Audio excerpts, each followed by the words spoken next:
নমস্কার বন্ধুরা, অঙ্কিতা রান্নাঘরে সবাইকে স্বাগত। আজকে বানাবো একটু অন্যরকম ভাবে মালপোয়া। হাতে কম সময় থাকলে অবশ্যই এইভাবে একবার ট্রাই করে দেখবেন। একটা পাত্রের মধ্যে প্রথমেই নিয়ে নেব ময়দা।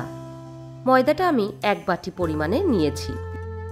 এবার দিয়ে দেব হাফ বাটি পরিমাণে সুজি, আর লাগবে হাফ বাটি পরিমাণে চিনি। ময়দাটা যেই পরিমাণে থাকবে তার অর্ধেক পরিমাণে চিনি আর সুজিটা লাগবে। আর দিয়ে দিচ্ছি 1 চামচ পরিমাণে মৌরি আর কটা কিশমিশ। এবার এই উপকরণগুলো দিয়ে খুব ভালো করে একবার শুকনো মিশিয়ে নেব।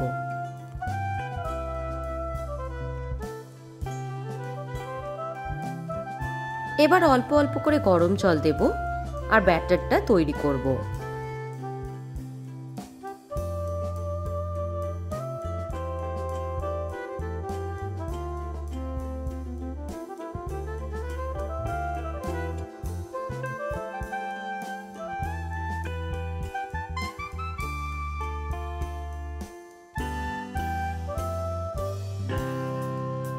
ব্যাটারটা অল্প অল্প করে জল দিয়ে আমি পুরো তৈরি করে নিয়েছি। এবার এই ব্যাটারটাকে ঢাকা দিয়ে 10 মিনিটের জন্য রেখে দেব। 10 মিনিট পর ঢাকাটাকে খুলে খুব ভালো করে একবার নেড়ে নেব।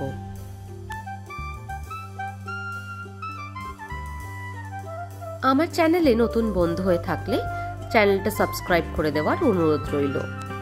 ব্যাটারটা খুব বেশি মোটাও থাকবে না, আবার খুব বেশি পাতলাও থাকবে না।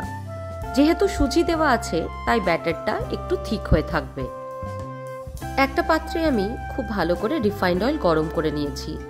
তার মধ্যে 1 হাতা মতন ব্যাটার নিয়ে আমি সেটাকে আলতো হাতে দিয়ে দিলাম। ব্যাটারটাকে দিয়ে ওপর থেকে তেল ছড়াতে থাকতে হবে।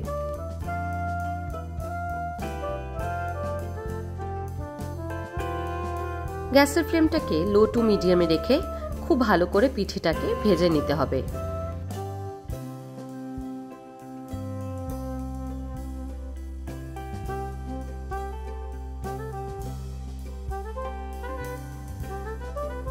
এক পিঠটা ভাজা হয়ে গেছে, এবার উল্টে অন্য পিঠটাও ভেজে নিচ্ছি।